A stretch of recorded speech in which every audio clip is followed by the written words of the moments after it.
Shri Santosh गढ़ीवार Bharatiya Janata party के सभी पदाधिकारीगण, भारी संख्या में शिवपुर असेंबली कॉन्स्टिट्यूंसी के उपस्थित सभी तेलंगाना के मेरे भाइयों और बहनों, नमस्कारम तेलंगाना। श्री रामोडी नगरी अयोध्या उत्तर प्रदेश నుండి తెలంగాణ సోదరులకు సాదర వందనాలు।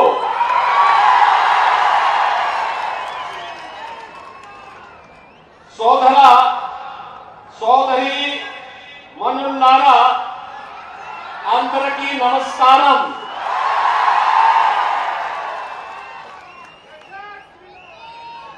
भाइयों बहनों, श्री राम की नगरी अयोध्या उत्तर प्रदेश से आकर के आप सभी तेलंगाना के भाइयों और बहनों से मिलकर के मुझे अत्यंत आनंद की अनुभूति हुई है।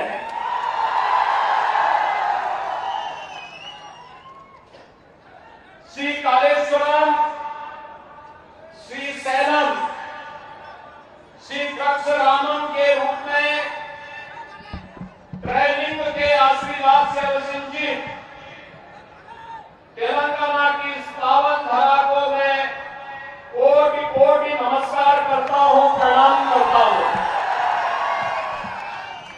भाइयों बहनों, तेलंगाना में आकर के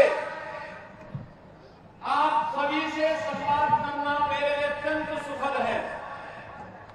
यहाँ की संस्कृति, यहाँ के मेहनतकश किसान, नौजवान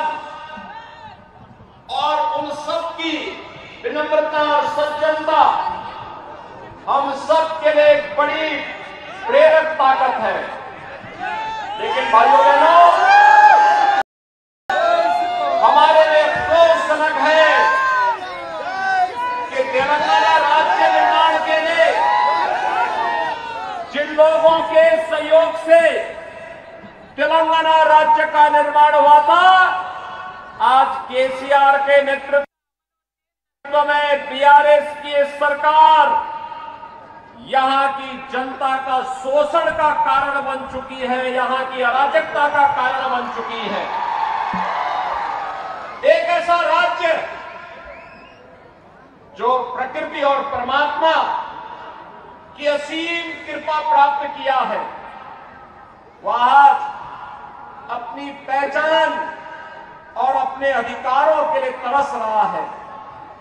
भाइयों बहनों, तुष्टीकरण की राजनीति का सबसे गंदा खेल आज तेलंगाना में देखा जा सकता है।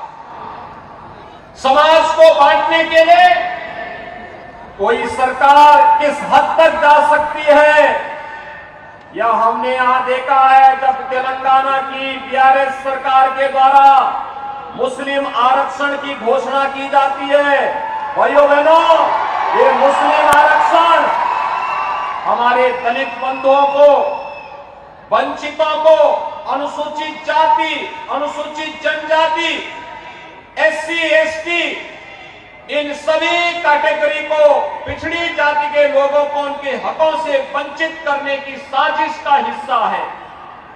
भैया बहनों, ये बाबा साहब भीमराव अंबेडकर के द्वारा बनाए गए संविधान का भी अपमान है और इसीलिए आज मैं आपके पास आया आपसे विशेष अपील करने के लिए कि भारतीय जनता पार्टी की गवर्नमेंट तेलंगाना में लेकर के आप आएंगे, ये मुस्लिम आरक्षण समाप्त होगा और ये आरक्षण का लाभ यहाँ के एससी, एसटी, ओबीसी और यहाँ के गरीबों को प्राप्त होगा। मुस्लिम आरक्षण संविधान विरोधी है, किसी भी स्थिति में इसको लागू नहीं होने देना चाहिए। लेकिन बीआरएस और कांग्रेस मिलकर के देश को एक नए विभाजन विभाजन की ओर ले जाना चाहती है और आपके हकों पर कुठाराघात करना चाहती है। और इसीलिए आज हम सब यहां पर आए हैं। भाइयों बहनों, तेलंगाना राज्य के लिए 1969 में 1969 2001 से लेकर के 2014 तक चले एक लंबे आंदोलन के फलस्वरूप तेलंगाना आंदोलन के दौरान जो नारा दिया गया था, निल्लू नितुलू और न्यामाकालू,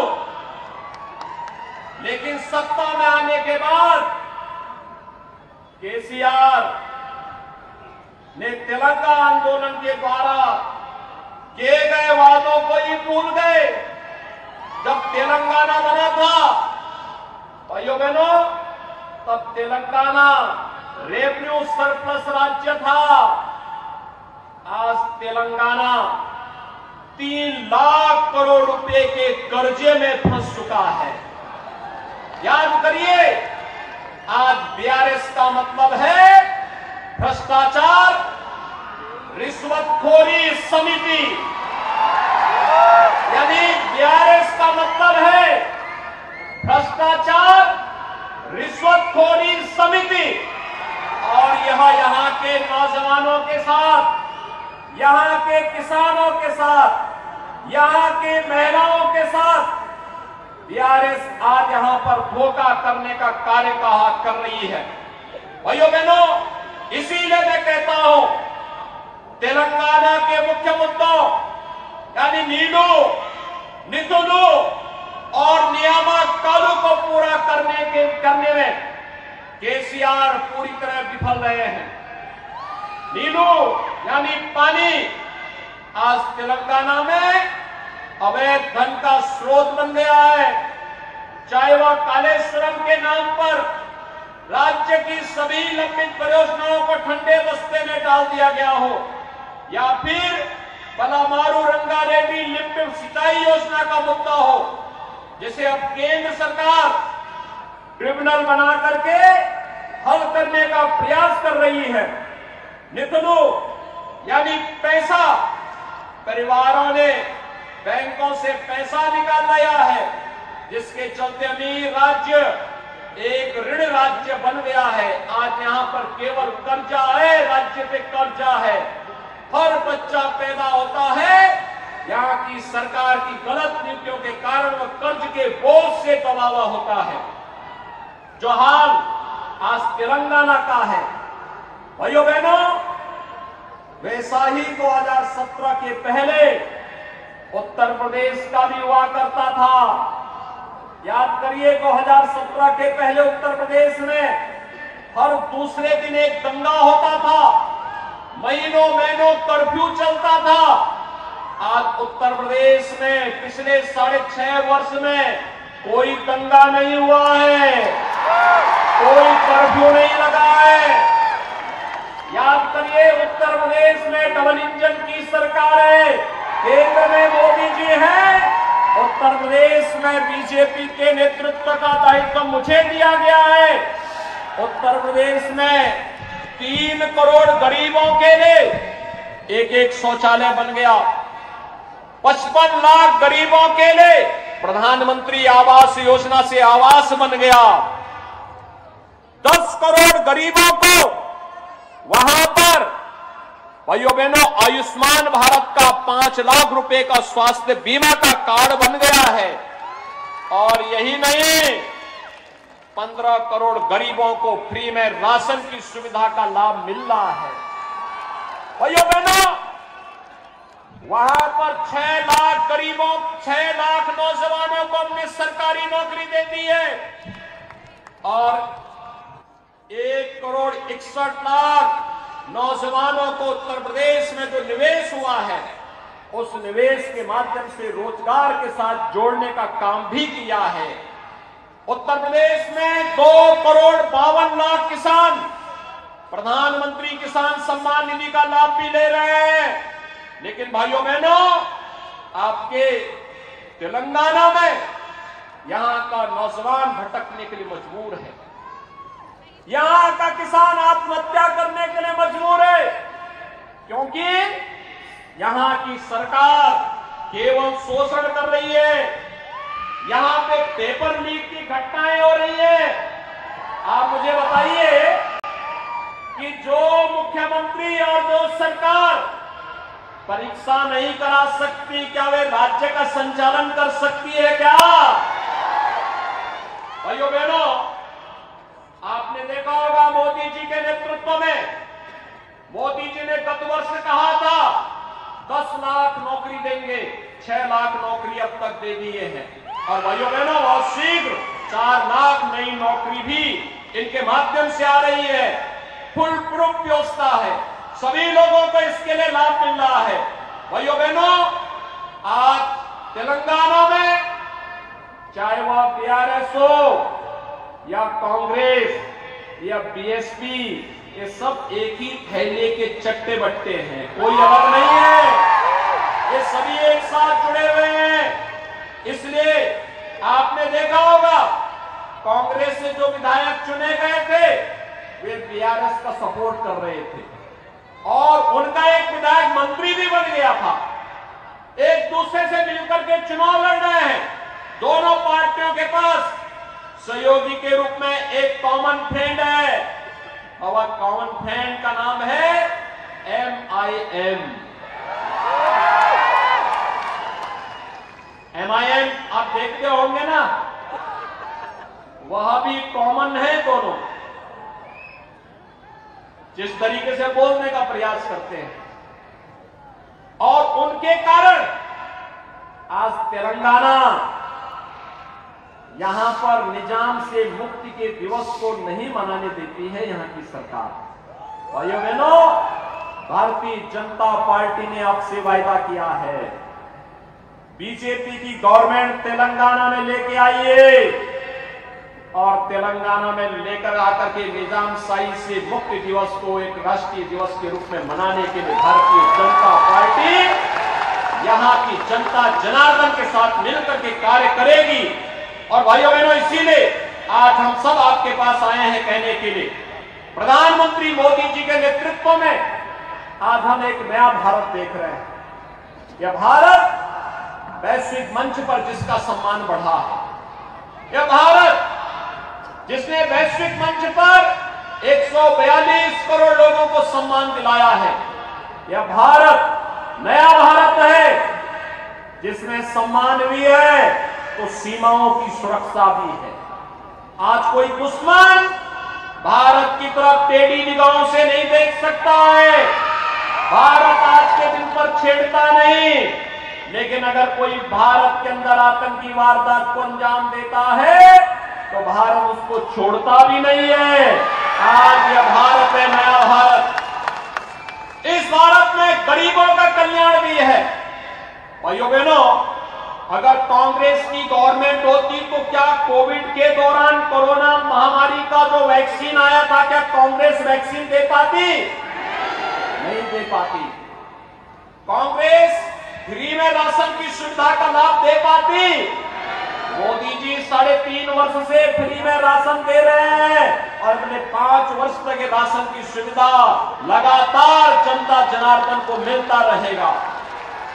भाइयों बहनों, मोदी जी के कारण इंफ्रास्ट्रक्चर के नए नए कार्य आ रहे हैं। कहीं हाईवे, कहीं रेलवे, कहीं एयरपोर्ट, कहीं एम्स, कहीं IIT, कहीं IIM, कहीं हर घर नल की योजना लागू हो रही है। कहीं पर अन्य तमाम कल्याणकारी योजनाओं को लागू करने का कार्य भी किया जा रहा है।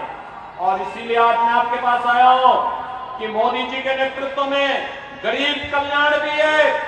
उनके एजेंडे में भाइयों बहनों विकास के कार्य भी हैं, इंफ्रास्ट्रक्चर के बड़े बड़े कार्य भी हैं।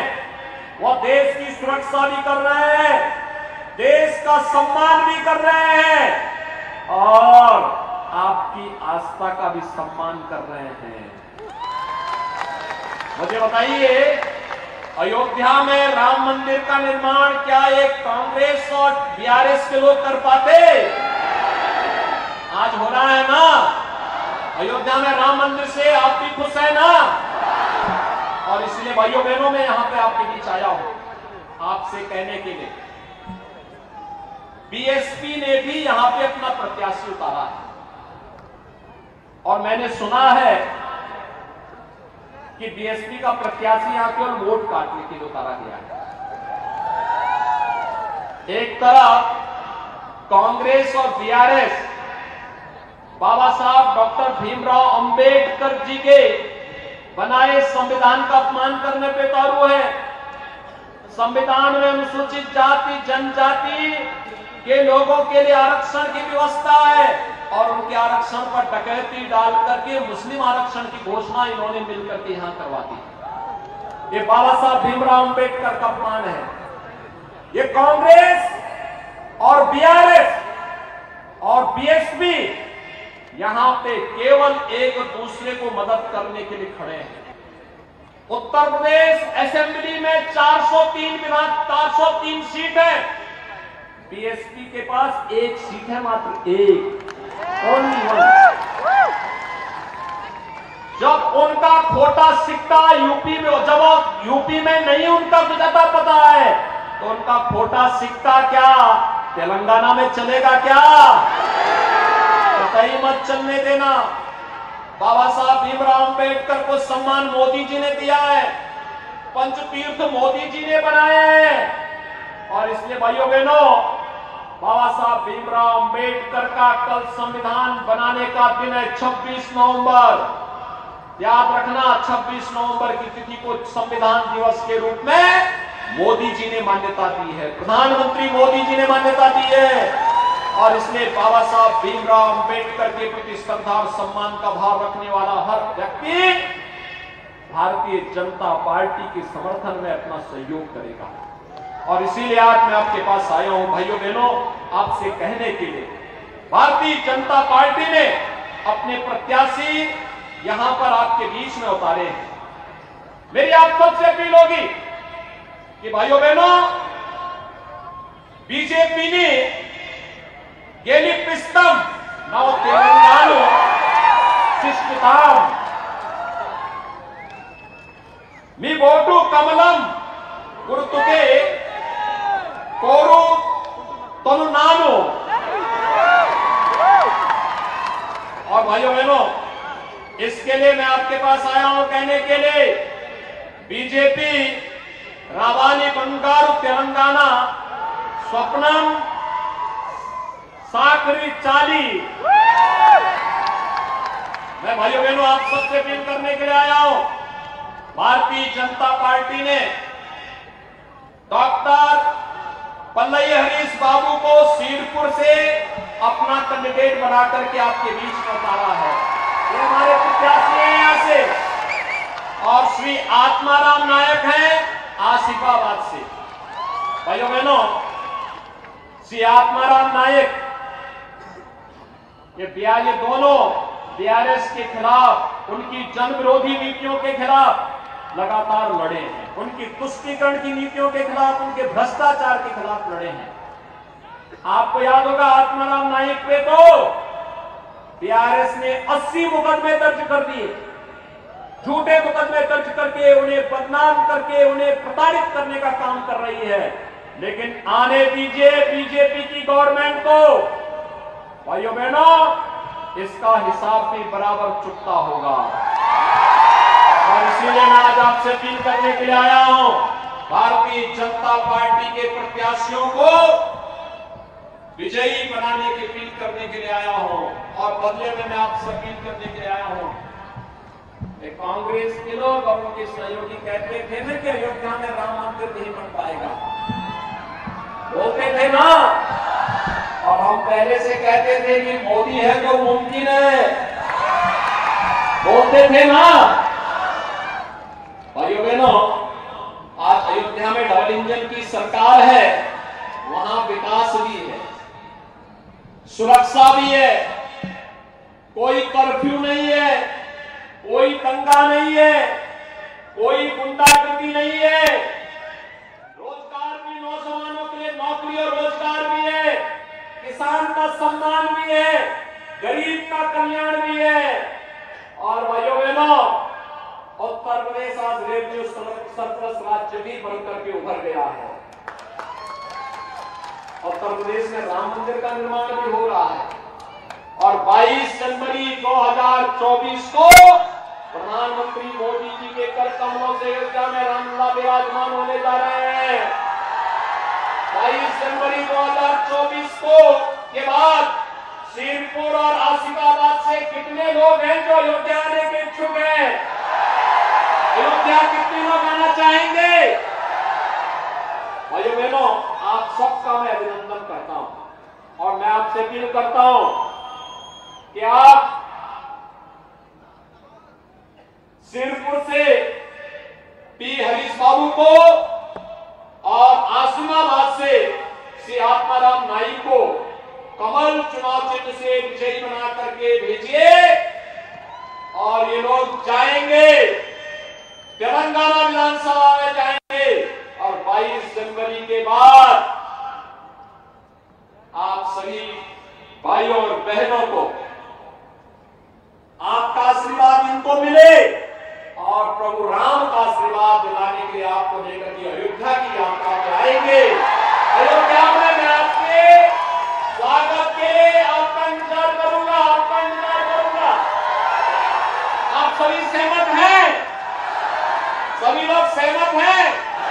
तो मेरे साथ बोलेंगे भारत माता की, भारत माता की, भारत माता की।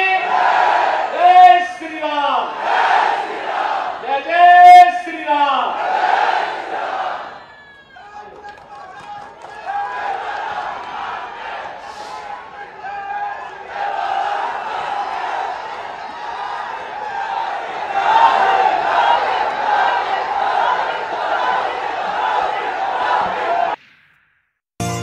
ओए नीचे आ, घोड़े बेच दिए क्या?